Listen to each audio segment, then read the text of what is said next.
भगवान विष्णु जी और माता लक्ष्मी जी। एक बार भगवान विष्णु जी शेषनाग पर बैठे बैठे बोर हो गए और उन्होंने धरती पर घूमने का विचार मन में किया। वैसे भी कई साल बीत गए थे धरती पर आए और वह अपनी यात्रा की तैयारी में लग गए। स्वामी को तैयार होता देखकर लक्ष्मी माँ ने पूछा, विस्मयादिबोधक चिन्ह, आज सुबह सुबह कहाँ जाने की तैयारी हो रही है? विष्णु जी ने कहा, हे लक्ष्मी, मैं धरती लोक पर घूमने जा रहा हूँ। तो कुछ सोचकर लक्ष्मी माँ ने कहा, हे देव, क्या मैं भी आपके साथ चल सकती हूँ?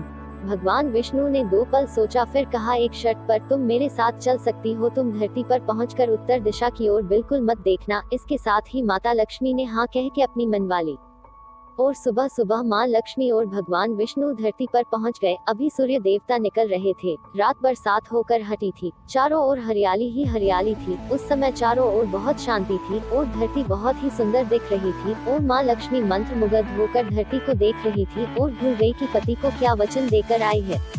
और चारों ओर देखती हुई कब उत्तर दिशा की ओर देखने लगी पता ही नहीं चला। उत्तर दिशा में माँ लक्ष्मी को एक बहुत ही सुंदर बगीचा नजर आया और उस तरफ से धीमी धीमी खुशबू आ रही थी और बहुत ही सुंदर सुंदर फूल खिले थे। यह एक फूलों का खेत था और माँ लक्ष्मी बिना सोचे समझे उस खेत में गई और एक सुंदर सा फूल तोड़ लाई। लेकिन यह क्या, जब माँ लक्ष्मी भगवान विष्णु के पास वापस आई तो भगवान विष्णु की आंखों में आंसू थे और भगवान विष्णु ने माँ लक्ष्मी को कहा कि कभी भी किसी से बिना पूछे उसका कुछ भी नहीं लेना चाहिए और साथ ही अपना वचन भी याद दिलाया। माँ लक्ष्मी को अपनी भूल का पता चला तो उन्होंने भगवान विष्णु से इस भूल की माफी मांगी। तो भगवान विष्णु ने कहा कि जो तुमने जो भूल की है उसकी सजा तो तुम्हें जरूर मिलेगी।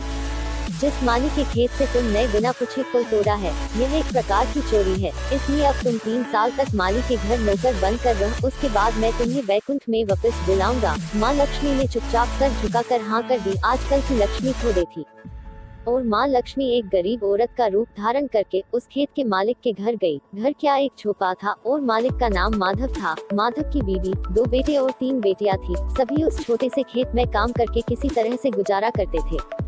माँ लक्ष्मी जब एक साधारण और गरीब औरत बनकर जब माधव के झोपड़े पर गई तो माधव ने पूछा, बहन तुम कौन हो और इस समय तुम्हें क्या चाहिए?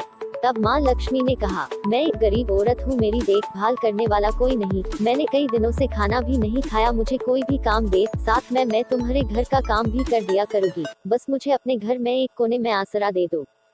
माधव बहुत ही अच्छे दिल का मालिक था, उसे दया आ गई। लेकिन उसने कहा, बहन मैं तो बहुत ही गरीब हूँ, मेरी कमाई से मेरे घर का खर्च मुश्किल से चलता है। लेकिन अगर मेरी 3 की जगह 4 बेटियां होती तो भी मैंने गुजारा करना था। अगर तुम मेरी बेटी बनकर जैसा रूखा सूखा हम खाते हैं उसमें खुश रह सकती हो तो बेटी अंदर आ जाओ।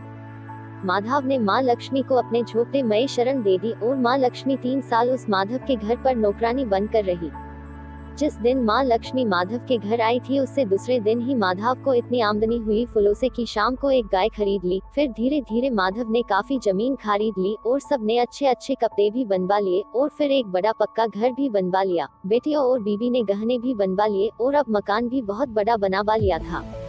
माधव हमेशा सोचता था कि मुझे यह सब इस महिला के आने के बाद मिला है। इस बेटी के रूप में मेरी किस्मत आ गई है मेरी। और अब 2-5 साल बीत गए थे, लेकिन माँ लक्ष्मी अब भी घर में और खेत में काम करती थी। एक दिन माधव जब अपने खेतों से काम खत्म करके घर आया तो उसने अपने घर के सामने दीवार पर एक देवी स्वरूप गहनों से लगी एक औरत को देखा। ध्यान से देखकर पहचान गया, अरे यह तो मेरी मुँह बोली चौथी बेटी यानी वही औरत है। और पहचान गया कि यह तो माँ लक्ष्मी है। अब तक माधव का पूरा परिवार बाहर आ गया था और सब हैरान होकर माँ लक्ष्मी को देख रहे थे। माधव बोला है, माँ हमें माफ कर, हमने तेरे से अनजाने में ही घर और खेत में काम करवाया है। माँ यह कैसा अपराध हो गया है, माँ हम सबको माफ कर दे। अब माँ लक्ष्मी मुस्कुराई और बोली है, माधव तुम बहुत ही अच्छे और दयालु व्यक्ति हो। तुमने मुझे अपनी बेटी की तरह से रखा, अपने परिवार के सदस्य की तरह से। इसके बदले मैं तुम्हें वरदान देती हूँ कि तुम्हारे पास कभी भी खुशियों की और धन की कमी नहीं रहेगी। तुम्हें सारे सुख मिलेंगे जिसके तुम हकदार हो। और फिर माँ अपने स्वामी के दोबारा भेजे रथ में बैठकर वैकुंठ चली गई।